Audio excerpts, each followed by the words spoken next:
कि कांग्रेस अध्यक्ष का पद एक विचारधारा का प्रतिनिधित्व करता है और उस पद पर बैठने वाला व्यक्ति उस विचारधारा का प्रतिनिधि है। और मुझे लगता है कि कांग्रेस जो खड़गे साहब हैं वो इस कसौटी पे खरे उतरेंगे। कांग्रेस की विचारधारा एक सर्व समावेशी विचारधारा है, सभी वर्गों के लिए, सभी तबकों के लिए उसमें स्थान है।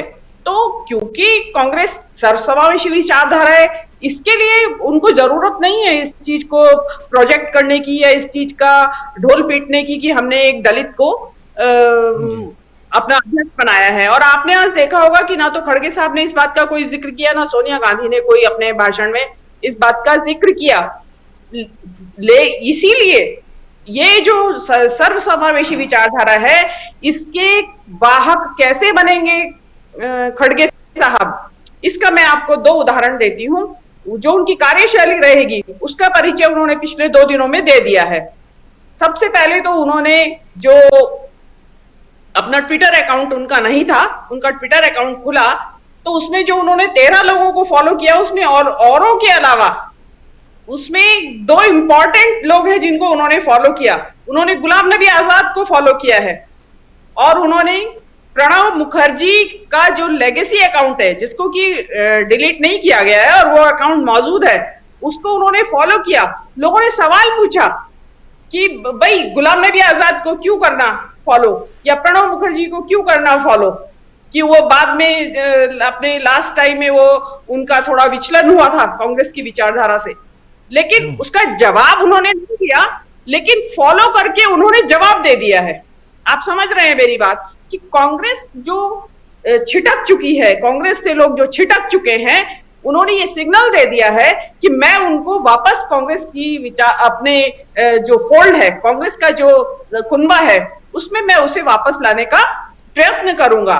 उस प्रयत्न में खड़गे साहब कितने सफल होते हैं ये तो आगे आने वाला समय बताएगा, लेकिन मुझे ऐसा लगता है कि खड़गे साहब इसमें सफल होंगे, क्योंकि वो जो अभी सभी मेरे से पहले सभी पैनलिस्ट ने कहा कि वो एक संगठन के आदमी रहे हैं। संगठन भी कैसा, नीचे से, ऐसा नहीं है कि कहीं से पैराशूट हुए हों किसी भी पद पे, वो संगठन के आदमी रहे, नीचे ब्लॉक लेवल से उठते उठते वो राज्य के राज्य में विधायक, मंत्री और उसके बाद केंद्र में मंत्री बने और आज अंततः अध्यक्ष बने। तो संगठन में क्या क्या परेशानियां होती हैं, क्या क्या दिक्कतें सामने आती हैं अध्यक्ष को, उससे मेरे ख्याल से खड़गे साहब से बेहतर परिचित कोई हो नहीं सकता। और जो इस संगठन को जो इस वक्त बात हो रही है, सबसे मुख्य बात यही है, मुख्य बात ये नहीं थी कि अध्यक्ष कौन है बनेगा कांग्रेस का, मुख्य बात ये थी कि संगठन को में जान कौन डालेगा। जो बिखरी पड़ी है कांग्रेस, मृत प्राय पड़ी है कांग्रेस, उसको ये ताकत कौन देगा, उसमें ऊर्जा कौन डालेगा। और देखिए जो अपनी देसी कहावत है कि खड़गे साहब पुराने चावल हैं, और डेफिनेटली पुराने चावल स्वाद में भी बहुत बढ़िया होते हैं, खुशबू भी बहुत बिखेरते हैं, जब बन रहे होते हैं तो सबको पता चल जाता है। तो मुझे लगता है कि खड़गे साहब वही पुराना चावल जो टेक्निक के साथ आप स्पिनर को नहीं खेल सकते। कौन आपके सामने है, किस चुनौती आपके सामने?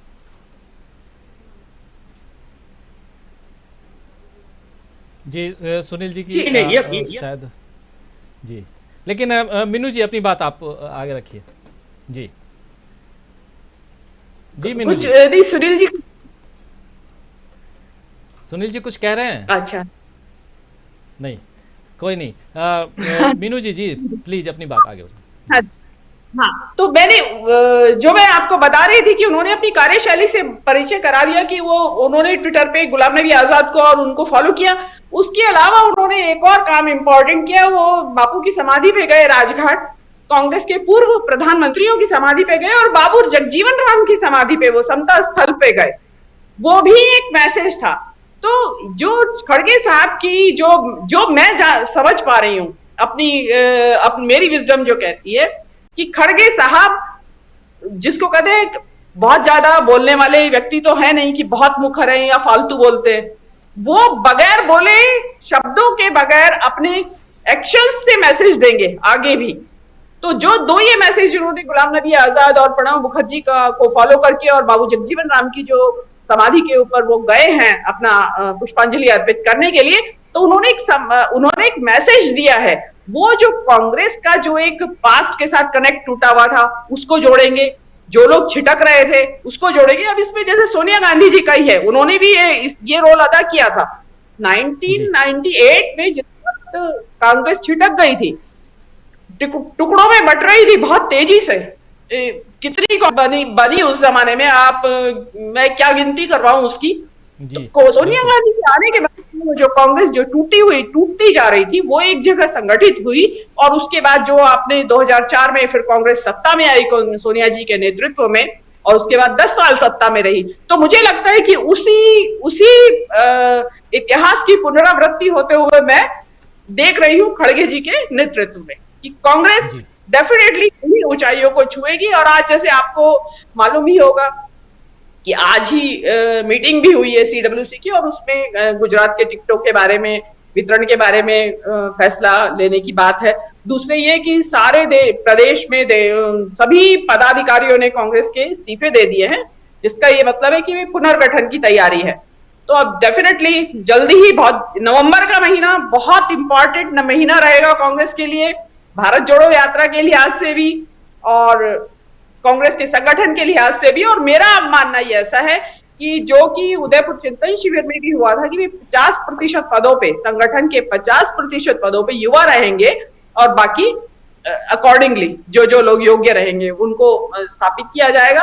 तो युवा जोश और बुजुर्ग अनुभव, वो एक बहुत बड़ी बहुत सुंदर जुगलबंदी कांग्रेस के संगठन में चलेगी।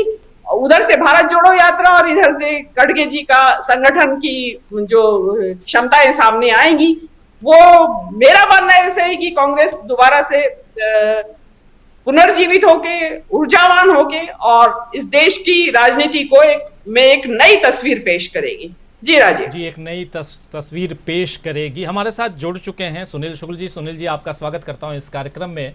और हम लोग चर्चा कर रहे हैं कांग्रेस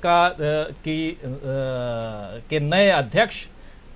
लिख भी रहे हैं कांग्रेस का प्लान, बीजेपी हैरान, और बीजेपी हैरान परेशान क्यों है ये भी समझने की कोशिश कर रहे हैं। प्रधानमंत्री नरेंद्र मोदी बार बार हर चुनावी मंच से कहते थे सुनील जी कि गांधी परिवार से बाहर का किसी आदमी को बैठा दो अध्यक्ष पद पे।